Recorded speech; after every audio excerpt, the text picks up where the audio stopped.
moved to Alaska and worked with wonderful people that they brought into the school district. It was up in the Arctic, and I met a man who had a profound impression on me and changed the way I viewed teaching. His name was Harry Wong. Here's Harry and his wife Rosemary. I got to spend 2 weeks in their company and learning from them, and it was what Harry and Rosemary both say is that there's rules, there's procedures. Rules are things we all abide by. Procedures are how we do things. Children need responsibility. Children need rewards, just like adults do. Children need authentic experiences.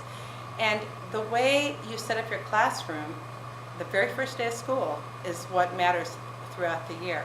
My current district has his tapes, and they also give the first days of school the book to every new teacher. And I always review this book every year. He's online, and his advice is some of the best advice in management that I've ever gotten.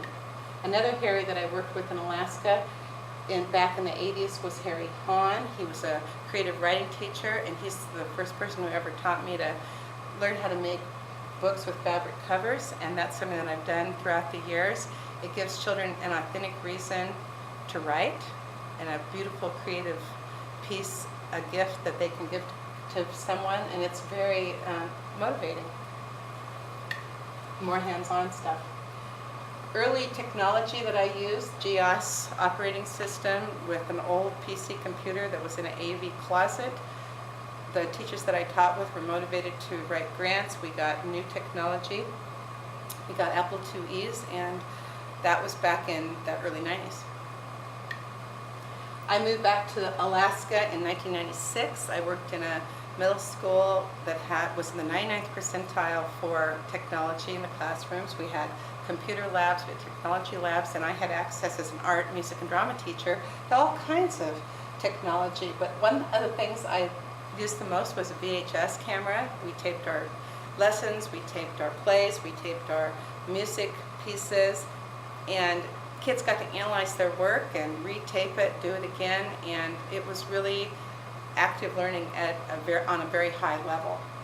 I also used Mark Kissler's Imagination Station books and tapes. Back in those days, my students drew every day for 15 minutes doing cartooning and learning basic art vocabulary from Mark Kissler. He's online. You can go to his website today, and he is funny, he's engaging, and he really teaches kids how to draw. It was a great experience for those children. When I moved back to Oregon, I came to the district where I teach now, Lincoln County, and I was chosen to be a technology manager for the district as well as a music specialist. And I got to work with my colleagues. We had grant money to buy digital cameras, projectors, printers, and other technological hardware and software. That's when I first used KidPix, Kidspiration, and having a projector opened up a whole new world for me because I could have my computer hooked up to my projector and show kids things from all over the world.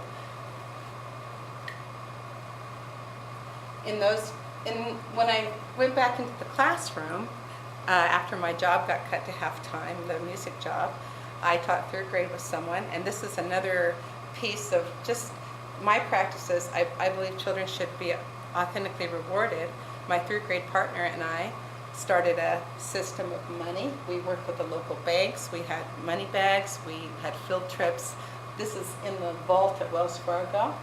And then once a month, the kids would earn money for their classroom jobs, their group jobs, their work that was finished, their behavior, and they'd get to spend it every month at a marketplace where they brought old toys, books, and other objects, and they actually bought and sold, kept records, and worked together, had to hire people to watch their things while they went and shopped. It was a great, authentic experience and helped them in their math.